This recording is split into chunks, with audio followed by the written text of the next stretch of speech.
Bienvenue dans le pouvoir de l'espérance. Le pasteur Eddy Michel Carpin, que nous rejoindrons dans un instant, et moi-même, sommes ravis de vous retrouver pour cette série dédiée à un thème universel et profondément humain, la peur. À travers ces épisodes, nous allons explorer comment cette émotion peut nous paralyser, mais aussi nous enseigner et nous renforcer. Alors, restez avec nous et découvrez comment transformer la peur en une force positive. Mais juste avant cela, prenons un moment de louange et que ce temps de musique soit une ouverture pour recevoir le message d'aujourd'hui.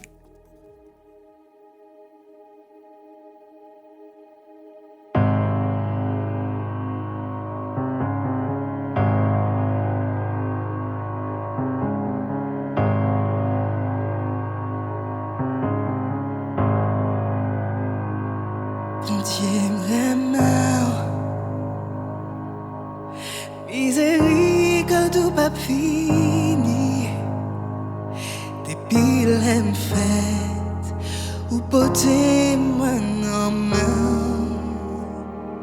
C'est ça fait depuis me lever, jusqu'à ce que moi coucher, moi voulais chanter, chant ou bon pour moi. Toute vie, moi, ou toujours fidèle. Dans toute vie, moi, ou toujours prends soin de moi. Tout autant où mes souvenants, moi, on voulait chanter, chant ou bon pour moi. Et me voir passer avec un petit fait, maintenant fait noir, ou toujours pas côté. Moi qu'on est encore yon papa, moi qu'on est encore amis, oui moi v'lais dire, chant ou bon pour moi. Toute vie, moi, ou toujours fidèle. Dans toute vie, moi, ou toujours prends soin de moi. Tout autant où mes souvenants, moi, v'lais dire, j'en ou bon pour moi.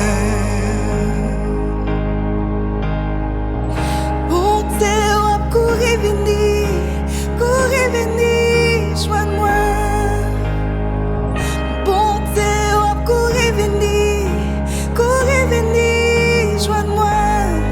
Moi couvert devant ma majesté, louange-moi c'est pour. Bonté, courez venir, joins-moi.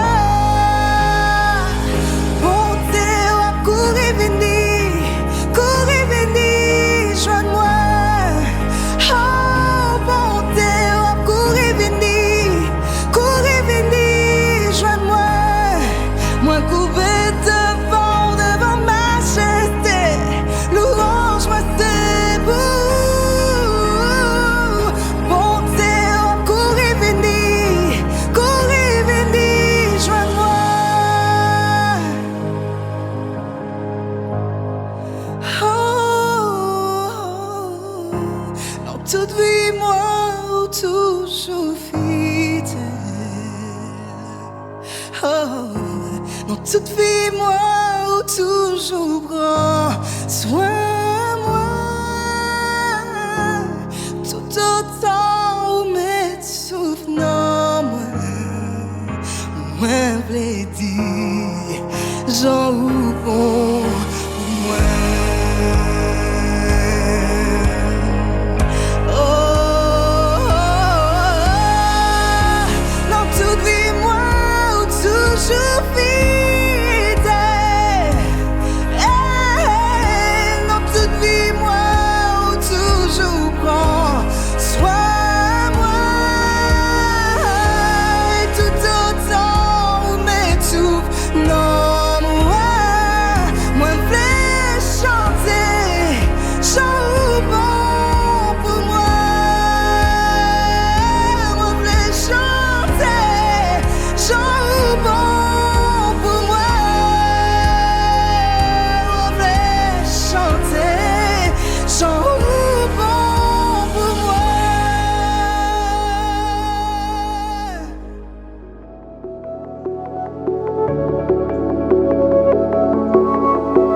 Alors écoute, on a vu plusieurs peurs et on a vu que ces peurs pouvaient avoir un impact négatif sur notre santé. Et du coup, il y a une peur, celle de la maladie, qu'on peut aussi parfois nommer l'hypocondrie. Dire que quelqu'un est hypocondriaque, c'est avoir une peur, eh bien oui, maladive de la maladie. C'est le moins qu'on puisse dire. Tout à fait. Et donc, il faut savoir en fait que depuis peut-être une cinquantaine d'années, beaucoup de recherches sont faites sur les causes des maladies ou de la maladie en général. Et on a découvert que non seulement, c'est vrai, il y avait des raisons génétiques, d'accord, mais il y a aussi des raisons environnementales qui vont faire que, eh bien, on va tomber ou pas malade. Et puis, il y a aussi les dernières recherches qui montrent qu'il y a un lien aussi avec les émotions. Donc, il y a au moins 3 facteurs qui vont faire que quelqu'un sera malade. Et donc, les émotions négatives, telles que par exemple la peur, eh bien, ça va jouer sur notre état de santé. Et bien sûr, certains ont découvert que souvent les stress, les émotions négatives vont nourrir particulièrement les cellules cancéreuses. Alors justement, les stress, les émotions négatives, elles sont quand même aujourd'hui très présentes, mais causées aussi dans le monde dans lequel on vit. On allume la télé, on peut nous parler on peut tomber sur certaines émissions effectivement qui vont traiter des sujets médicaux et qui vont nous donner certaines justement informations médicales et sur la maladie qui peut être liée à des traumatismes, etc. Mais quelqu'un qui est hypocondriaque, qui a du mal à faire la part des choses dans tout ce flot d'informations, peut effectivement avoir une peur de la maladie exacerbée. Tout à fait. Alors, bien sûr, ce sont des maladies qui se soignent. C'est-à-dire la peur de la maladie, elle se soigne. Parce qu'effectivement, ce sont des gens qui régulièrement vont voir leur médecin. Ces personnes voient un petit bouton, une petite couleur apparaître sur leur peau. Tout de suite, elles en font une montagne, en quelque part. Et cela devient invivable pour elles-mêmes, mais aussi pour l'environnement. Donc, nous avons besoin de pouvoir apprendre à gérer cela, à canaliser cela, d'autant plus que nous savons, et comme je le disais tout à l'heure, la peur, qui est une émotion négative, va malheureusement travailler sur les cellules cancéreuses, va leur permettre de se nourrir, va leur permettre de se développer. Et donc oui, on va développer la maladie. Donc à force d'avoir peur de la maladie, on va soi-même en développer une. Qu'est-ce que nous dit la Bible ? Est-ce que sur cette peur, et la peur de la maladie, je sais que la réponse est oui, mais je la pose quand même. Est-ce que la Bible a une promesse, une fois de plus, encore, pour nous concernant cette peur ? Alors, il faut tout d'abord comprendre, parce que j'aime bien établir les liens d'origine par rapport au contexte biblique, dans le contexte créationniste, puisque la Bible parle du Dieu créateur, qui crée l'homme, la femme, qui crée également l'environnement. La maladie n'existe pas. Lorsque Dieu crée l'humain, lorsqu'il crée l'environnement, tout cela est sain. parfait, bon. Il y a un équilibre. Et c'est l'introduction, bien sûr, de cette rupture, lorsqu'il y a eu rupture dans la confiance en Dieu, cela va entraîner, bien sûr, toutes nos peurs. On l'a un petit peu vu. Et bien sûr, la peur de la maladie, y compris, puisqu'elle va se développer au fur et à mesure. Maintenant, la Bible parle de 2 types au moins de maladies. Il y a la maladie dans laquelle tous les hommes, bien sûr, dont tous les hommes sont confrontés. Il s'agit de la maladie du péché, la condition de rupture avec Dieu. Alors oui, tous les êtres humains l'ont attrapé, d'accord ? Et ils doivent pouvoir faire maintenant la démarche pour pouvoir se reconnecter à Dieu. C'est ce que nous essayons de partager avec nos téléspectateurs en les invitant vraiment de renouer cette relation de paix, de sérénité. Et plus on aura cette paix et cette sérénité, et plus on pourra faire face également à la maladie physique. C'est très intéressant parce que la maladie spirituelle a aussi un lien avec la maladie physique.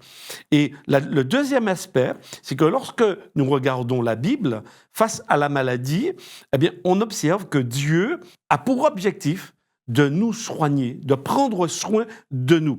D'ailleurs, lorsque Jésus est venu sur la planète Terre, lorsqu'il était en Palestine, il nous est dit que dans Matthieu, l'Évangile selon Matthieu, au chapitre 4, verset 23, Jésus parcourait toute la Galilée, enseignant dans les synagogues, prêchant la bonne nouvelle du royaume et guérissant toute maladie et toute infirmité parmi le peuple. Tiens, c'est intéressant de voir que face à la maladie, Jésus intervient pour pouvoir guérir physiquement, c'est-à-dire soigner. Mais dans la Bible, lorsqu'on étudie le mot guérir, soigner, ce mot a aussi une connotation spirituelle. C'est-à-dire que soigner physiquement quelqu'un, c'est aussi entrer dans le soin du salut. C'est très intéressant dans la Bible, ce lien, cette connexion qu'il y a entre le physique et le spirituel, et bien sûr, avec les émotions, puisque les émotions font partie de notre être général, notre être global. Donc oui, Jésus, non seulement il guérit les gens physiquement, il leur apporte un soin, comme pourrait le faire aujourd'hui un médecin, comme pourrait le faire un infirmier, comme tout ce personnel médical, paramédical, eh bien, Jésus non seulement fait cela, il pose des actions dans ce sens, mais sa guérison va beaucoup plus loin, elle va guérir l'âme, c'est-à-dire l'être profond, l'être spirituel. Et donc, il le remet en lien d'équilibre eh bien, avec son Dieu, avec son Créateur. Et c'est là où on arrive à trouver une santé totale, lorsque, justement, eh bien, premièrement, cette connexion avec Dieu est faite et que derrière, eh bien, on laisse Dieu nous soigner. Alors, j'ai quand même eu peur à un moment parce que je comprends. Oui, j'ai eu peur. J'ai eu peur. Alors, peut-être pas de la maladie, en tout cas pas encore, mais j'ai eu peur parce que tu nous expliques que finalement, on est tous malades. Pourtant, j'avais la sensation d'être bien, mais pas tant que ça, puisqu'on est tous malades du péché. Cependant, cette peur, elle s'est très vite estompée et elle a disparu parce que d'après ce que tu nous dis et d'après la Bible, il y a une promesse, la promesse de guérir, et cette promesse, elle est une fois de plus assurée par Dieu. Donc en fait, on revient aussi à ces notions d'équilibre, de connexion, de relation. Je crois que finalement, pour vaincre toutes les peurs, et y compris la peur de la maladie, que ça soit physique ou émotionnelle, ces notions d'équilibre, de relation, de connexion avec Dieu, elles sont primordiales. Et je comprends aussi que le médecin par excellence, eh bien c'est Dieu. Donc même si je suis malade, même si j'ai peur de la maladie et que je tombe malade, c'est pas grave. J'ai le meilleur des médecins. Je l'appelle. En plus, j'ai pas besoin de connexion. Wi-Fi, en tout cas. J'ai pas besoin de rendez-vous. J'ai pas besoin de rendez-vous. Exactement. Je l'appelle. Je lui dis, voilà, je suis malade et j'ai besoin de toi. J'ai besoin que tu interviennes et que tu puisses me guérir. Encore une fois, c'est aussi simple. Alors oui, tout à fait. Alors, tu sais, tandis que tu parlais, je prenais à nouveau conscience de ce besoin de l'équilibre dans la relation avec Dieu. Et même concernant la maladie, parce que ce n'est pas parce que j'en ai peur que je ne serai pas malade. Parce que même les médecins, dans les études qu'ils font, ils savent que notre corps, au quotidien, lutte contre des attaques. Et il y a certains qui vont développer des maladies, d'autres qui ne vont pas développer ces maladies. Notre système immunitaire combat et lutte véritablement face aux agressions intérieures, extérieures, pour nous permettre justement d'être en bonne santé. Donc, pour maintenir notre système immunitaire en bonne santé, notre système immunitaire spirituel, il est important que nous ayons une relation vraie, simple, toute simple, hein, avec Dieu, une relation de confiance. Et même lorsque l'on peut être malade, eh bien, Dieu nous permet d'être sereins face à la maladie. Puisque nous avons déjà un peu abordé ce sujet, c'est que notre vie n'est pas simplement arrivée à la mort. Nous avons une espérance dans cette vie et une espérance qui dépasse le cadre de la mort. Donc ça veut dire qu'aujourd'hui, quand bien même je pourrais être malade, alors intéressant aussi par rapport au sujet que nous abordons, c'est que Dieu met aussi en place des hommes et des femmes pour prendre soin de nous. C'est-à-dire que les médecins, les psychologues, les thérapeutes, etc., toutes ces personnes nous aident également dans le soin. Nous aussi avons une certaine responsabilité, surtout dans la gestion de nos émotions. Apprendre à les gérer, et particulièrement les émotions négatives, qui jouent là aussi sur notre santé, autant que les émotions positives jouent de façon efficace sur notre santé. Parce que quand on parle de la joie, bien sûr, on nous dit de sourire, de rire, parce que c'est bon pour la santé.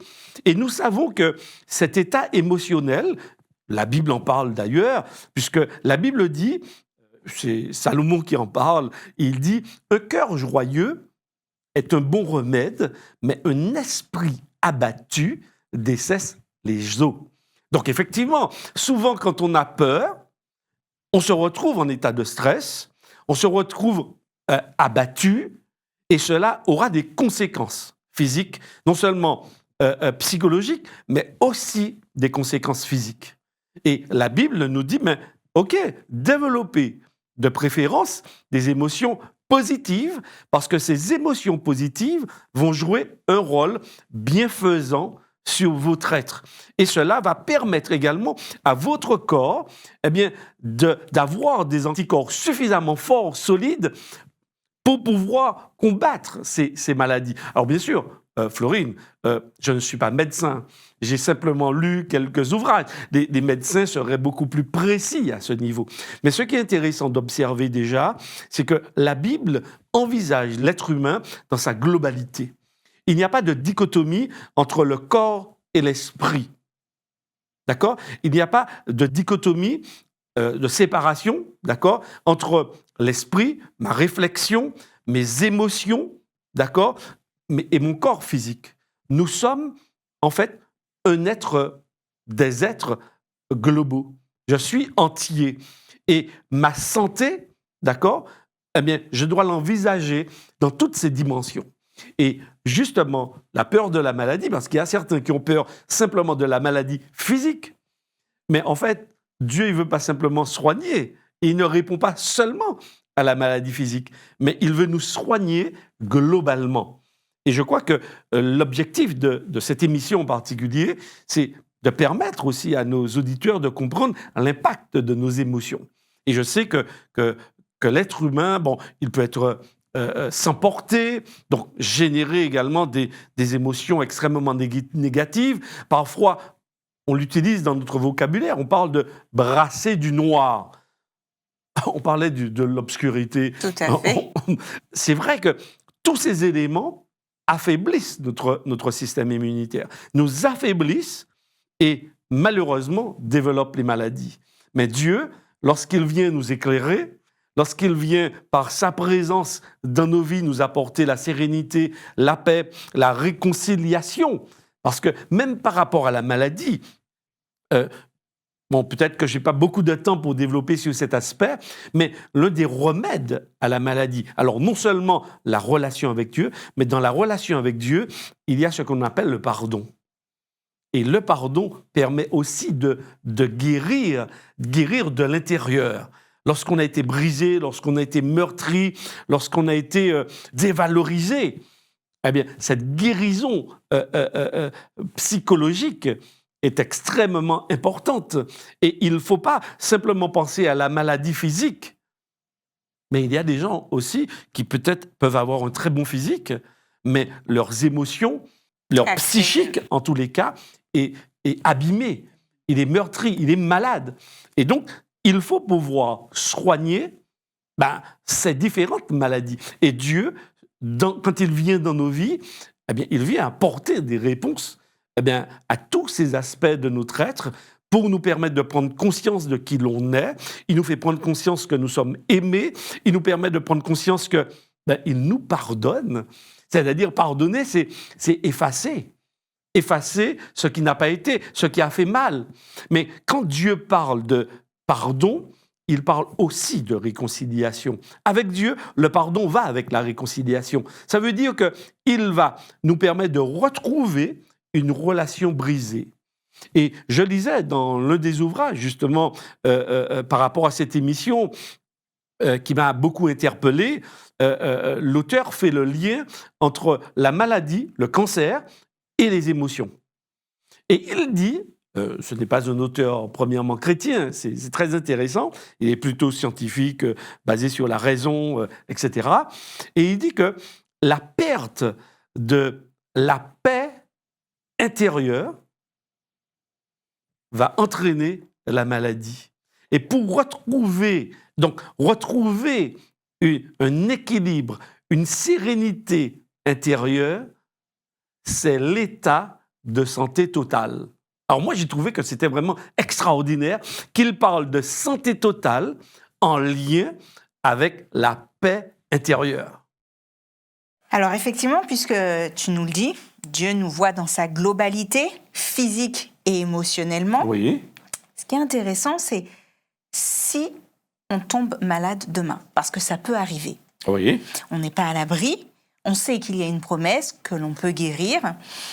Est-ce qu'on peut considérer que le fait de tomber malade, même si on sait que c'est une source de souffrance, peut à nouveau, comme on a pu voir auparavant, être une opportunité de devenir, de permettre en fait de renforcer notre foi, notre relation avec Dieu et par conséquent de se rapprocher et d'obtenir une guérison et peut-être plus rapidement qu'on peut le penser. Alors je ne sais pas si cette situation difficile qui renforce notre foi, parce que je pense qu'il faut premièrement déjà avoir une foi en Dieu, une foi solide. Maintenant, l'expérience, si nous gardons le lien avec Dieu, va nous renforcer dans notre foi.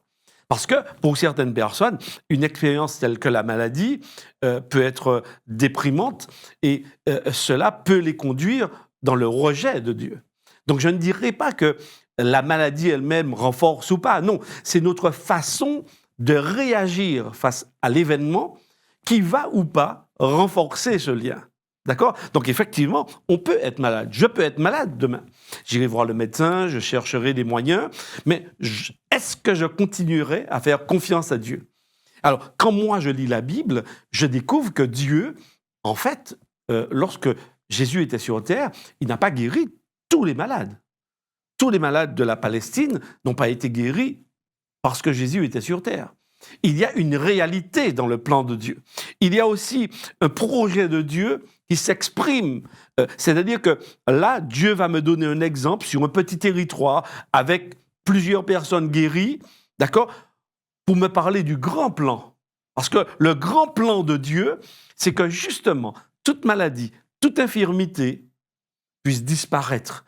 Que l'homme, en fait, retrouve cet équilibre avec lui. Et c'est pourquoi son projet, c'est de revenir.